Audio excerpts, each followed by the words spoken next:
Okay, I can't join.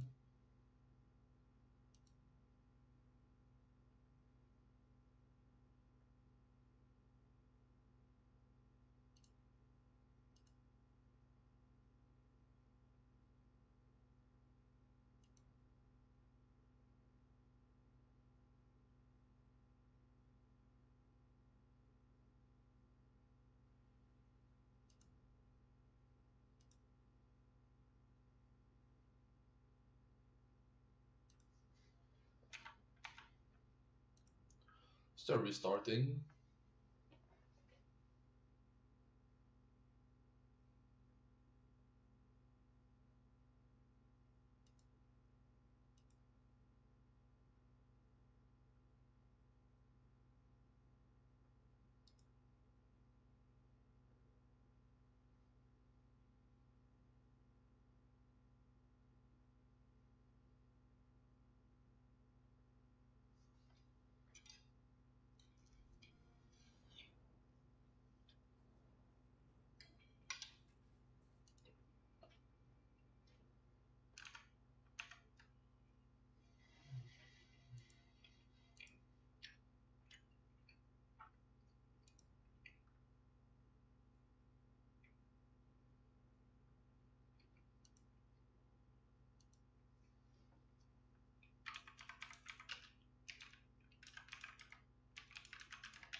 Let's see if AI is right.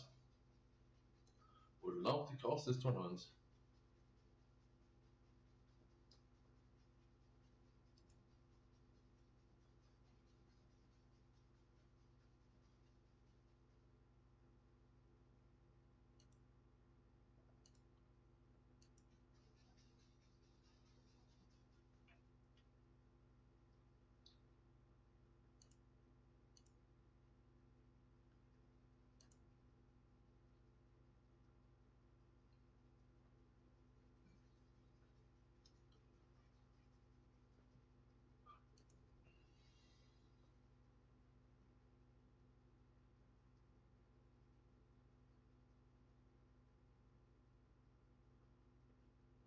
Well, sorry, I guess we're not doing this.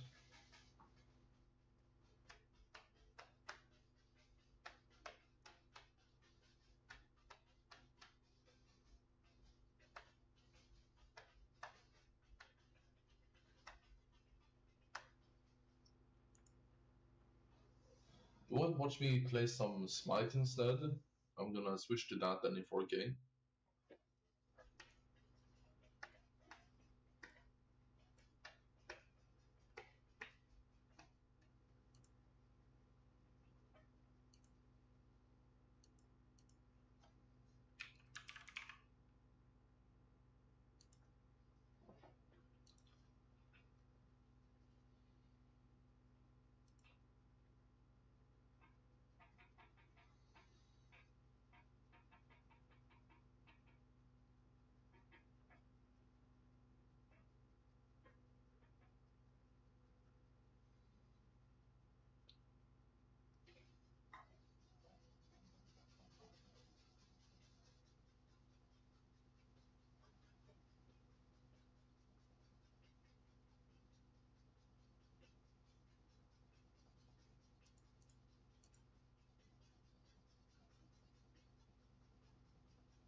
Can't play music when you listen to this in queue on YouTube stream.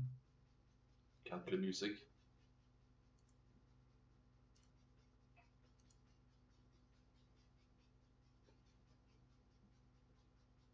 Him. The great wrath of his onset had utterly overthrown the front of his enemies, and great wedges of his riders had passed clear through the ranks of the Southrons, discomforting their horsemen and riding their footmen to ruin. But wherever the Mumakil came, there the horses would not go, but blenched and swerved away, and the great monsters were unfought and stood like towers of defense, and the Haradrim rallied about them.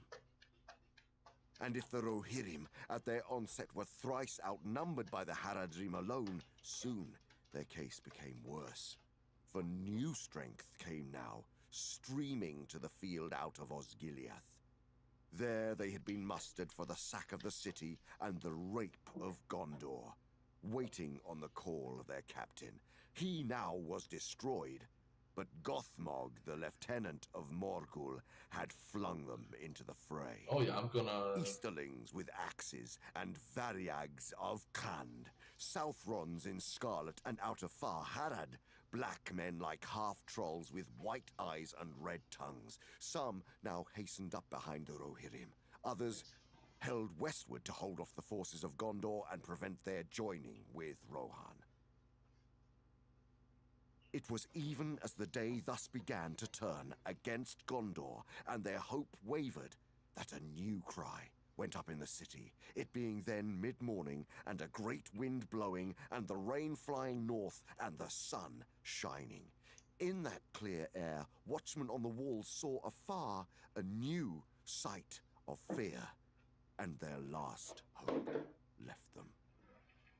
For Anduin, from the bend of the Harland, so flowed that from the city men could look down it lengthwise for some leagues, and the far-sighted could see any ships that approached. some leaks. And looking thither, they cried in dismay. For black against the glittering stream, they beheld a fleet borne up on the wind. Dromonds and ships of great draught with many oars and with black sails bellying in the breeze.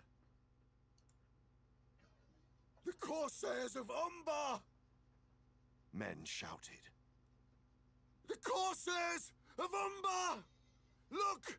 The Corsairs of Umbar are coming!